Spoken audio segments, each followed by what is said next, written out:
Live from the Channel Seed Studios.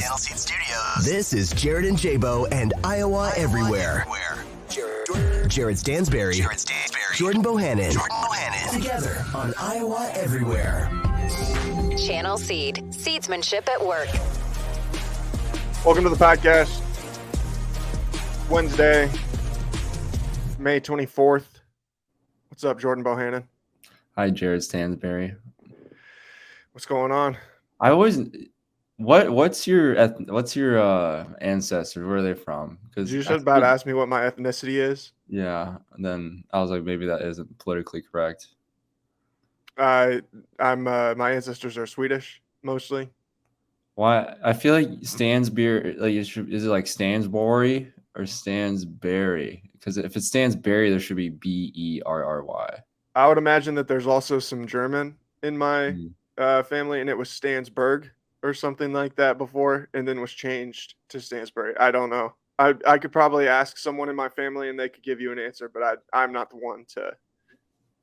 I haven't dove deep into the genealogy or any of those things. You know, why don't you do that this week, upcoming week? Why don't we have a little family lineage of the Stansbury bloodline? Well, I'll talk to my Aunt Chris. She is deep into all those things. I'm sure she could give me a full report on everything that I could ever possibly want to know about my family history. I just think there needs to be E and not the U. That's it. Like an ERRY? Yeah. Instead of URY? Even just one R. I'm okay with one R. Yeah, I don't know. I've seen it spelled before with the E and the two R's, but now I don't know if I've ever seen it with one R. Well, it Stansbury, so it should be a berry. There was an NBA player named Terrence Stansbury who spelled the same way that played like in the 80s and 90s. I would like to think that we're cousins because our name is not very common, but our ethnicities are significantly different to go back to the ethnicities. So it's a versatile name. You guys are cousins, and he's a professional athlete. What happened to you?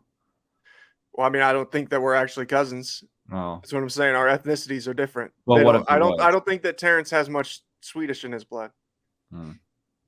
I guess we're gonna have to find out next episode. I guess we will. We got plenty to talk about today.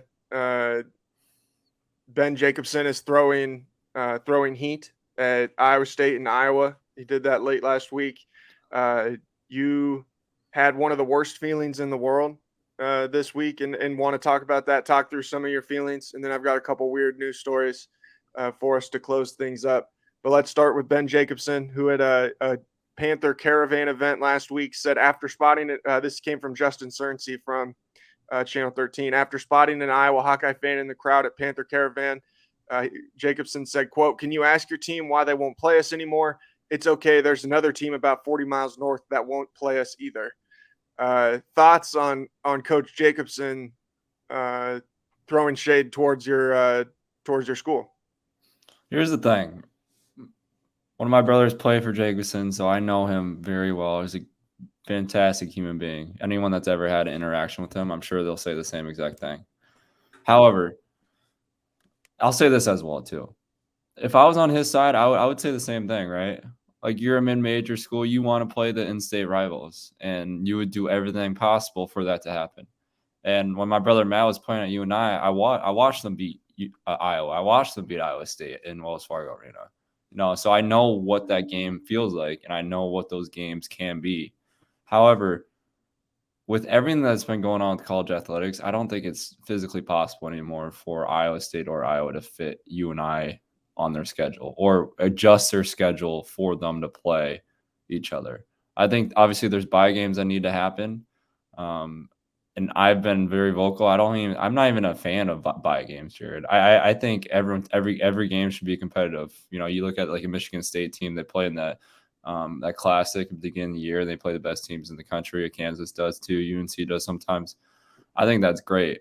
But I think how Iowa and Iowa State works their schedule, I don't think it's even feasibly possible for a Big Four Classic to happen.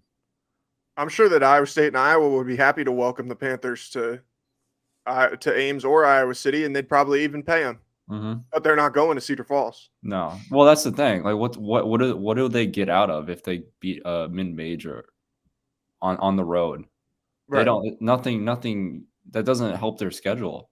That ends up being a quad 2 at best. Like that's not enticing enough for a high major program like Iowa or Iowa State to want to go and play at a mid major. I'm And I gonna mean, you Panther fans can take that however way they want, but that's just a fact. Like there's no incentive for them to come and play them. only bad things can happen to Iowa State or Iowa if they're willing to go to Cedar Falls. Only Yeah. bad. And realistically, that's how you set up your schedule, right, Jared? Like, if you're a guy that's in charge of making your program have the best season possible, you're not going to put your team in positions like that. That might sound scared or whatever, however you want to take it. Every team in the country does that. They don't go and play a mid-major for bragging rights of a state rivalry. That's not even a thing that happens anymore. And Big let's Four keep it Classic was great too. That was one of my favorite things to play in, but it's not. There's no incentive to do it. and let's keep it 100 too. Like since 2017, Northern Iowa has finished 169th on KenPom, 122nd, 177th, 49th, 163rd, 91st, and 223rd this last year. They have finished above 500 twice during that stretch, twice during that stretch, and they've been below 500 one, two, three, 4 times. So, And like even going to Cedar Falls doesn't even become and winning doesn't even really become a quality win at that point. If you're playing a team that went 14 and 18 or 10 and 15, yeah, and even exactly. Exchanging it with the buy game, what's the difference? I mean, it's basically the same thing, right? Like on paper ranking wise. Like, yeah, okay. Like quad 3 and quad 2 is a little different. Quad 4 and quad 3 are a little different. But at the end of the day, what are we looking at? Quad 1's when you want to win. And everything below that, you have a chance to worsening your resume. And that's the games. Like, why would you schedule it at their place? It's not something that teams do. Did you like playing in the Big Four Classic? I loved it. It was one of my favorite things I played in. But that's because of, my family history. Like I watched my brother like not get recruited by the big schools and he loved playing in it. And I cheered obviously against them, Iowa and Iowa State when he was playing them. And I watched their team beat them. And that's when UNI was really, really good. That was one of their best teams they've ever had in program history. But you looking back, like what Iowa State, Iowa, that was a lose-lose situation for both of those teams. They win, great, but it doesn't help the resume. They lose, it's even detrimental to their resume.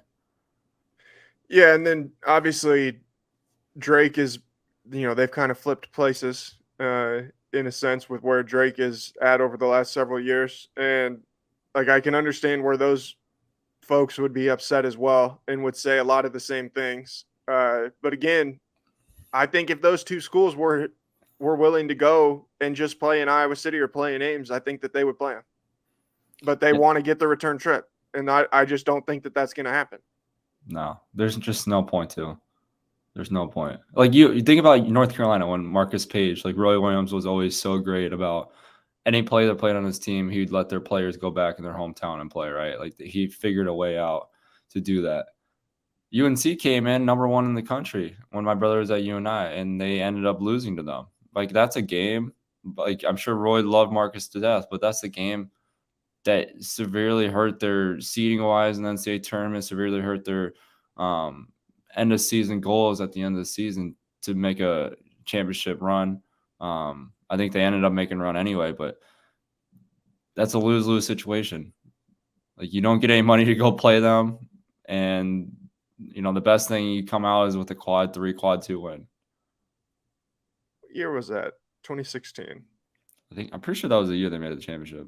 Yeah, that was the year. That was the year that Marcus Page hit the shot to tie the game, and then Chris Jenkins came down and hit it to win against Villanova, or when they played Villanova. So it obviously what they go that did year. help. What they go that year. They went 33-7. Their 2 losses in non-conference play were to Northern Iowa on the road in Cedar Falls and at Texas. 84-82 at Texas. But that was the year UNI lose again for 2 months. UNI were a powerhouse those 2 years. Like I think they ended up winning 30 games. I don't know if that was that year or the year before. UNI it was year really before that.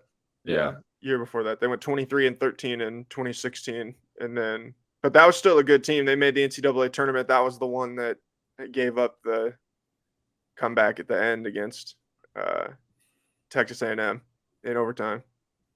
It was heartbreaking. I was at that game, Jared. One of the more inexplicable things that I think I've ever seen in a college basketball game. To this day, I don't talk to my brother much about it, but to this day, if my brother didn't get hurt, obviously I'm biased being his brother. If he didn't get hurt at the end of the game, they would have won and they would have made the Sweet 16. How crazy would that have been? You and I in another Sweet 16 after you thought when Ali Farokhmanesh was there that was like a once in a ever generation chance of you and I making the Sweet 16. And they would have done it again after not even 10 years. Yeah. And I mean, they very nearly did it anyway, like that. I mean, that's one of the more inexplicable losses I think you could think of in recent NCAA history. Have you ever gone back and watched those highlights? I have, and it's actually the thing that actually jumps out to me is how good that Texas A&M team was. I know that's what I was going to get at. How good that team was. Yeah, had Daniel House, had Alex Caruso, Jalen Jones. Yeah, those teams were really good. Admon Gilder, he's a professional. And they're beating them handily. Like they were up like 13-15 the entire game. The entire most of the game. Yeah, Texas A&M scored almost 40 points in the last 10 minutes of the game, and that's basically how they were able to come back. It's crazy. That'll never happen again. No, that will never happen again. There will never be anything quite like that. But I mean, to like kind of wrap up what we were talking about, I just think it all, like, anybody can throw shade and all these things, and they can say what they want to say, and like it's easy in this moment to sit there and be like, oh yeah, I'm going to throw this shade. But I think that everybody understands the reality is, again, Iowa State or Iowa would probably welcome them into Ames or Iowa City if they wanted to play. Yeah. If you want to play that bad, if it's that important to you, then come on up, Mm-hmm. I think the thing is too, like Jacobson's doing everything he should do, right, as a head coach of a mid-major program. Like there's nothing wrong with what he's saying because he kind of wants this to rile it up into a thing where it happens and trying to make it happen. The thing that it gets overborne is these Panther fans, right? Like, and these Drake fans, like they just go off the rails now. They're like, oh, they're scared to play us. They don't want to do this. They don't want to come play us. There's no incentive. There's not. And Jacobson knows that too. That's why he's trying to make everyone do what they're doing as fans. Right. Well, yeah, he's realistic. He understands. Ben He's Jacobson's been in the business for a long time. He's got to be a Panther for life at this point, right? You would have to. I mean, I would imagine he had some great gigs he could have went to after the NC tournament runs he had. But when you love a place that much, where else are you going to go? I mean, he's making pretty decent money. The boosters love him there. The fans love him there. I wonder what they have coming back next year. Because they, like I said, they were not very good. Looking at this team that they had a lot of sophomores. Mm-hmm. Bowen Bourne, I think, comes back. Really good player. I think they didn't have a single senior. So I guess assuming that everybody didn't land in the portal, they should probably be better next year. I don't know. Maybe Iowa State or Iowa should get them on the schedule. At least Northern Iowa got a big win over Wartburg in their season opener. Well, yeah, they play D3 schools for their bye games. We want to do a counter. Like, what are we talking about here? Northern Iowa's bye games. Lost to Toledo. Lost to McNeese State. They played South Florida at home. I don't know if that was a bye game or not. Yikes. Tough scenes here for the Panthers. I hate to have to do that, but man. I love you and I. Just let's be realistic here, guys. If you guys are having trouble with McNeese State, maybe it was 52-49 was the final score. Yeah, maybe we could put more than 50 points up on McNeese State, and then we'll talk. Oh man, that's tough. Yeah. I is it weird at all to you that Northern Iowa and Drake didn't have anybody get caught in the gambling thing? Do you think it's weird? Because I don't. I do think it's weird. Do I you think think it's it's weird? odd. I think it's odd. They're just I just not think big it enough school. Yeah, I guess not. But it feels like that would have been a good way to scapegoat some people. I Oh yeah, feel we like, got him out of Northern Iowa too. yeah, I do. Maybe it gets so the floodgates get so flooded. It does happen at some point, but Nothing it against is. the compliance folks at Drake or at Northern Iowa, but I'm just saying. Just I saying. I think there's some shady shit going on over there too that we need to look into. I'm just saying. Like I just find it hard to believe that they've got all those athletes on their campus too, and they didn't have anything or would not have anything like this if they were people to work to check into it. Yeah, I I just think they're find that hard to believe. sheltering. They're sheltering some activity over there, Jared. They're hiding it. Now the state's hiding it. They're trying to prop up Northern Iowa and Drake so that then Iowa State and Iowa will feel like they have to play them again. This is all part of the big plan. They're like, we got to figure out a way to get this thing back even a little bit. Oh gosh. All right. You had a tough break earlier this week. You said you tell us a story. Just a very, very tough week. Friday, went to go golf at Waterloo with my best friend. About an hour, 15 away, right, Jared? Maybe a little longer. All excited to golf. I couldn't even sleep the night before, Jared. I know you're not that big of a golfer, but the golfers out there that are listening, you guys know the feeling that I was sheltering inside my body the night before. I was just excited and ecstatic to get out there on the golf course. And I made sure to wake up and get my cold brew coffee. Don't we worry about that. Before I had checked my trunk to see when I came into the golf course parking lot, my golf clubs weren't in my trunk. Just one of the worst feelings of all time, like guts, stomach feelings. It's up there with forgetting like an important item when you're going on a trip. It's probably relatable, very relatable, but people that you guys know what I'm feeling. That stomach, your stomach drops into your asshole, basically. What's really the only thing I guess when you are going on a trip that it's like, oh, I can't replace this is if you forgot your ID or you're going overseas, you need your passport, you know? Like Phone. because if you don't have your golf clubs, obviously at that point you can't golf, you know. Your phone you can replace. Like it wouldn't be easy, it'd be expensive, but it's like at least you could get a phone, you know. You Yeah. can't get a new ID, can't get a new passport. Like when you're going to the golf course, you're not going to buy all new golf clubs, you know. It just completely like at that point it completely eliminates why you're even there, which is what makes the feeling even worse. Yeah. I don't know. That feeling sucks. Like having your stomach drop into your asshole.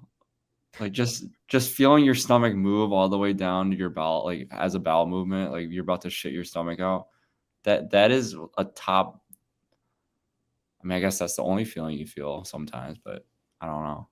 There's a lot of things out there that my stomach has gotten in my asshole, but that's probably number one, like worst feeling ever. I've forgotten my ID to the airport before, and that was up there. And that's when I was a little younger, and my dad was ready to kill me. So that probably didn't add up on the feelings too well, but you know the feelings I'm talking about, Jared. Like you had Yeah. to have Yeah. I several in appreciate your life. the detail to which you're going to explain the feeling. Uh yeah, no, I know exactly what you're talking about. I'm trying to think. The feeling when you get beat on a last second shot, it's I like don't even that. know that's not stomach and asshole though. I feel like it is, especially That's if it's really like a heartbreaker, you know. I think that's more stomach into the mouth. That's the opposite way. Makes you want to throw up instead of shit your pants. Yeah. Yeah, yeah, yeah. Yeah, I suppose Like I you've would never probably forgotten your want to throw up if I forgot my golf clubs and I drove an hour to go golfing. well, I there's feel like another one. I I want forgot my to fucking basketball puke. shoes when I was younger going to AAU tournament. Like that's up there too. Oh yeah. Yeah, that's stomach and asshole. There's two different boundaries here, Jared. You're on the other one. You're on stomach to mouth. I'm stomach to asshole. One time I went to a basketball game and I took only 2 left shoes. See, I had two of the same pair, and I took two left shoes instead of taking this, a left and a right. you can't play with two left shoes, Jared. No, two lefts don't make a right. Yeah, and two left shoes make stomach an asshole. Did Dan Dockage put your stomach in your asshole last night? No, I don't even know what that guy, I think he had a few last night. That's all I want to give the attention to, that guy. The What an ha-ha-ha's were what gave it away. I was like, this guy is on one. The former ESPN announcer trying to gun for Jordan for no reason too. It's like, what the fuck, dude? When you like purposely tweet ha ha ha ha ha that many times, 99% of the time, Jared, that tweet wasn't funny. No, it just wasn't funny. No, exactly. Are you much of a gardener? It's funny you bring that up because my like sister-in-law has gotten huge into gardening, and my grandma is like she grows like pumpkins and like watermelon, and she has like a huge garden of assorted vegetables. I want to be a gardener when I grow up. I think you're eating straight farm to fork here. How efficient is that? Well, whenever you decide to grow up, I guess. How old are you? You're what, 26? I'll be 26 in a couple weeks. Okay, well, whenever you decide to grow up, you should go on out to Canoyer Garden Center in Ankeny or Grimes. They're fully stocked with everything that you could potentially need. Still plenty of time to get started on your seasonal flowers and gardening and planters. Plant, grow, love, and we thank them for supporting Iowa everywhere and being one of our sponsors here on the network. You should go out there. What's something that if you're gardening, what drops your stomach into your butt if you're gardening? What do you forget? What are you forgetting? Maybe not forgetting, but like maybe like a severe like thunderstorm that brings like 15 inches of rain. That's probably a big stomach and asshole feeling for a gardener. But isn't that good? You want your plants. I mean, I guess unless it's going to wash them away. Not flooded, Jared. Yeah, Come it's on. not going to wash them away. Yeah. You don't want all the seeds to wash away after you plant. Well, I guess then if your seeds wash away, then right after you plant, then you have to go back to Canoyer Garden Center and get more seeds, and then you just help them out even more. There we go. Perfect. There we go. Perfect. Solved. Look at that. Look what we can do. All right, I got two great stories for you here. This one comes from the state of Illinois. A Southern Illinois man has been charged with theft for allegedly stealing a backhoe to drive about 10 miles to an airport to catch a flight. This comes from the Associated Press. Security camera footage shows a Carbondale man arriving at Veterans Airport of Southern Illinois atop a backhoe and leaving it in the airport parking lot Thursday. Footage captured the man walking across the street from the lot to the airport lobby carrying a guitar case. The owner of the backhoe arrived at the airport a short time later and identified the equipment. What do you think was being carried in the guitar case? Are you saying backhoe? Yeah, backhoe. What is that? You don't know what a backhoe is? No. Is that like the thing, like when you're moving far away, like back in the? It's like an excavator of sorts, you know. Oh, I was way off. Excavator, like the big machinery thing. I got some backhoes here for you. Here you go. There's a backhoe. See, it's got the big arm. Imagine. Oh, I guess I forgot to present it. Sorry. There you go. There's your backhoe. Oh, okay. Wait. So imagine someone driving that he was driving that to the airport. Yeah. Oh, he was driving that. I thought you said he was carrying it. You know, he stole it and drove it to the airport. How would he carry that? That's what I was confused about. It's a massive piece of heavy machinery. I know. That's what. Yeah. What do you think was in his guitar case that he carried into the? Like, where do you think he put the guitar case on a backhoe? How do you carry that? Probably just in the little seat area. Yeah, right in the cab. Right in the cab. Is that the name of it? The cab? I assume so. The cockpit. Yeah, the cockpit of the of the backhoe. What do you think if you're driving down the highway and you see someone driving a backhoe and pull into the airport and just park? Well, here's the thing. If this happened in Iowa, people probably wouldn't bet an eye that much. But if it happened in New York City, do you know the location of the airport? It was in Carbondale, Illinois. Oh, well, how But small to town is drive it and Carbondale? park it at the airport, like, wouldn't you think that that's odd? You're like, why is there a backhoe parked in a parking spot? Yeah, but people at the airport, if it was a small town, they're like, oh, he's probably just doing work on the parking lot. Like they probably didn't bat an eye. Yeah. Yeah, that's true. All right, this one comes from Michigan. Also from the Associated Press, a team of wranglers, including one on horseback, chased down and captured a wayward steer named Lester across several lanes of Detroit area freeway. State police in-car video. We'll watch the video here in just a minute. A rider on horseback and 3 people in 2 ATVs can be seen chasing Lester in and around fields and woods along the east side of the freeway as the state police car follows slowly behind the shoulder. Lester had escaped from a ranch that he lives on with some other cows earlier this week. We'll watch this as he runs across the freeway. What's his name? Lester, Lester. the steer. Hmm. I love that we get the music in here as well.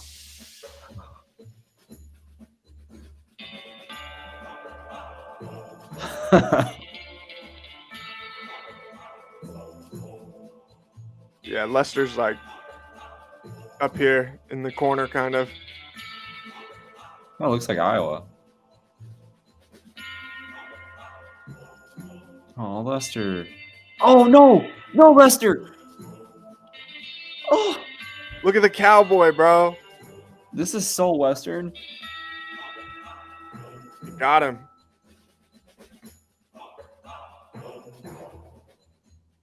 Wow.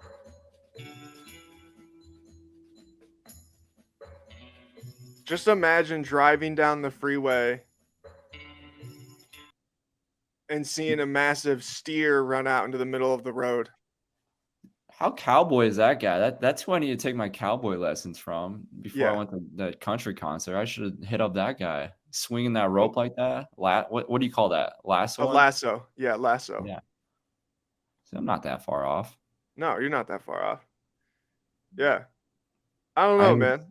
I was scared for Lester. I was to say I would be really nervous if I was the guy on the horse and all of a sudden I had to drive out into traffic on Did my it horse. say Right out of the where horse. the rancher was? Like where his farm was? Was it close to that? Yeah, it was like a couple miles away. But he'd been loose for weeks. They hadn't been able to catch him. He's just been living off the land. Just eating the grass, dude. Just Eating doing the his grass. thing. Yeah, just doing his thing. Good for Lester. Maybe you just need a little vacation. That's like some Red Dead Redemption shit, though, to be like riding out there on your horse, Oh, chasing that thing. it's a great game. Oh, one of the best. One of the best games. Gosh, it's giving me some nostalgia right now. What, you haven't played the new one? No, I didn't, dude. Was it PlayStation 2? I used to play it. Like that was Oh, the original. yeah, that was like the OG original game. Yeah, the new one I would highly recommend. It's a very good game. It takes forever to play though. Really. But those are the best games though that take forever. Yeah. Well, yeah, exactly. It just is like, yeah, you want to see the story, Yeah. it's all these things. But yeah, it is what it is. All right, man. This is kind of short podcast, but kind of a slow news week for us. You got anything else that you want to throw out there?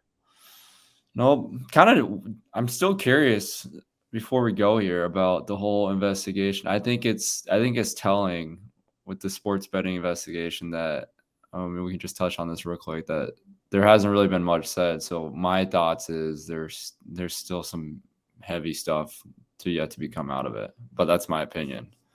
Yeah. I think that's probably fair. I don't know how much we'll know. Yeah, maybe they don't even say anything about it. Yeah. I'm sure we'll be able to glean some things like just from people who don't play and stuff like that, but I don't know how much that we're going to know publicly at the end of the day, Yeah. The funny thing is like my friends and stuff talk, and even some fans will reach out to me asking me about what's going on. And I'm like, guys, I have no idea. Like why would I know of anyone what's going on? Like they're thinking I'm like directly tied to like some of these people that are involved. Like even if I was, I'm not. Why would I even give up any information? Just people are just so. It's You're not funny a rat. how, yeah. You're not a rat. I'm trying to rat. Oh, if I knew, it would be on the podcast right now.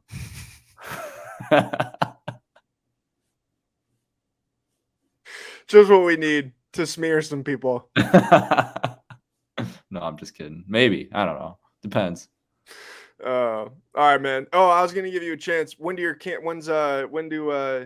registration for your camps close? Has it closed already? First weekend or second weekend of June. So a couple more weeks here to get registered for West Des Moines. I am doing one, and this is just gonna be a small town one, but I'm excited. I'm going to Alta, Iowa, Jared. Small town Iowa. And one of the head coaches out there asked me to come out and talk to their kids. So I love small town Iowa. I'm really excited for that one. Alta Aurelia, that's the school. Yep. That exact school. Yep, there we go. All right. We're looking forward to hearing more about that. All right, we'll talk to you guys again soon. Peace.